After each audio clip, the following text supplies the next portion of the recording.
Scandinavian Bob here, hi. Yeah, a real voice and person behind this video, who has been involved in the porn addiction community for 13 years now and helped hundreds of guys quit for good. So if you don't like all these fake AI videos out there, consider subscribing. This is John. He's lying in bed in the middle of the night and he cannot sleep. He has to get up early in the morning and he wants to be sharp and well rested because he has an important job interview. He's fully aware of the fact that lack of sleep makes us underperform, so he really wants to fall asleep now. But the harder he tries, the more difficult it becomes. The more he thinks of how important it is to get a good night's rest, the more awake he becomes. And so the clock keeps ticking. And then when he realizes that, damn, it's 2 o'clock in the morning already, he goes, oh man, I blew it. I'm not getting any sleep tonight. I give up. I'll just stay awake then. And guess what?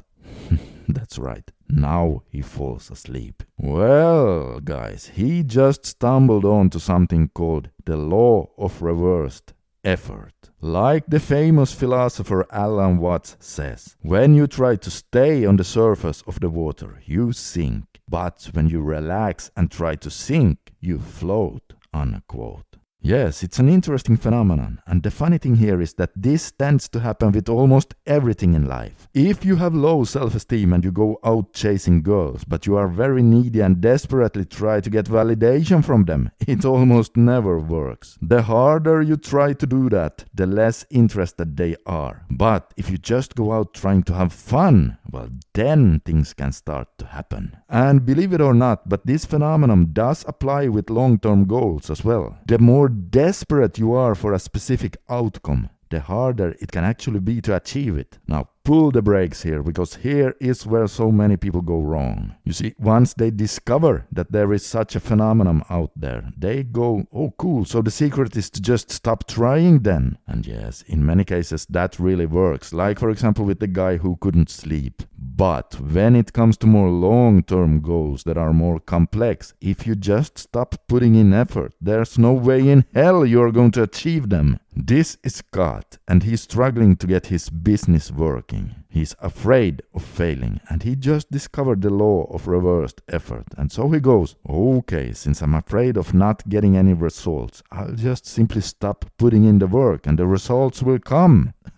No. Fail. Obviously that's not going to work either, but he was actually on to something there. He was halfway there. And here comes the secret. And I'm being serious now because it actually feels like I'm telling you a secret. Listen to these words very carefully. You take full responsibility for your effort and engagement, but not for the outcome. Yeah, so in other words, if you want to have success with girls, you cannot just go, okay, so I should just give up and the girls will come to me. And so you continue to stay inside your house, you keep jacking off to adult sites, and you keep being a 40-pound overweight loser without a job. No, you should still put in effort to give up the adult sites, to get in decent shape, and then also put yourself out there. In other words, go hard with the engagement, but you should then simultaneously let go of the outcome. I'm telling you guys, once you learn how to balance between these two, this is when you start skyrocketing forward in life. If you remember only one thing from this video, make sure it's the following words. You want to be the most engaged,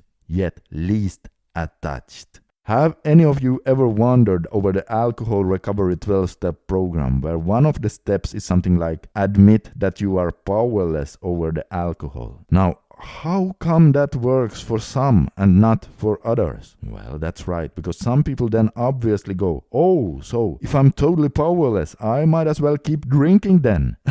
So that was a complete fail. But then there are others who keep putting in the work, but they let go of the outcome and they stop worrying so much about what if I relapse, and so for them it then actually works. So in my opinion then, this step is not good. It has some value value in it, sure, but it's only half of the secret because it only addresses the attachment part. Also, they shouldn't use the word powerless because that can completely demoralize people. But you get my point. The reason it can still work for some is that they get lucky and happen to then find the right balance between putting in the work and the letting go part. So, how does this apply to NoFap and quitting porn then? Am I saying you should just give up?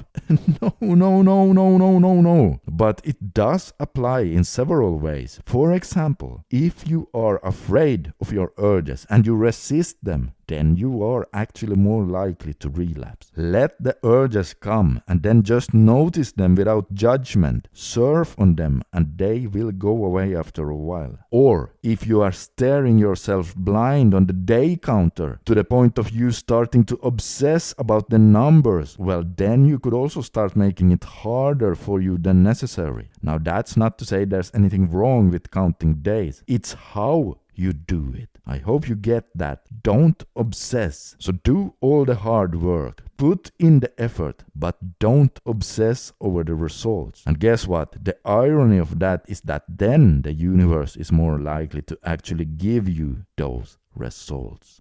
And oh hey guys, speaking of rebooting and different timelines, if you haven't already, I highly recommend that you download my 90-day no PMO advice and tool guide while it's still available for free. Now this guide is not an online course or anything big like that, but it's an easy to read PDF file, almost like in bullet point form, with 13 bullet points for each week, as it takes 13 weeks to complete a 90-day challenge. It's a fun and very helpful reboot guide where I have taken into account what I have discovered about how it's normal to react during certain phases of your journey, and then implemented specific action steps that are best suited for you to do during those specific phases. From a psychological and neurobiological standpoint. For example, things that are typical to experience in the second week, and some things that are very normal to run into in the third week, and so on. And of course, I give you suggestions on what to do about it as well. So grab that guide right now while it's still available for free. You can see the guide on the screen right here. Just click on that and get it now. And oh hey guys, take a look at the video you can see on the screen right here if you want to discover how 4 different brain changes start taking place inside your brain if you become addicted to porn. Just take a look right now and you'll see exactly what I mean.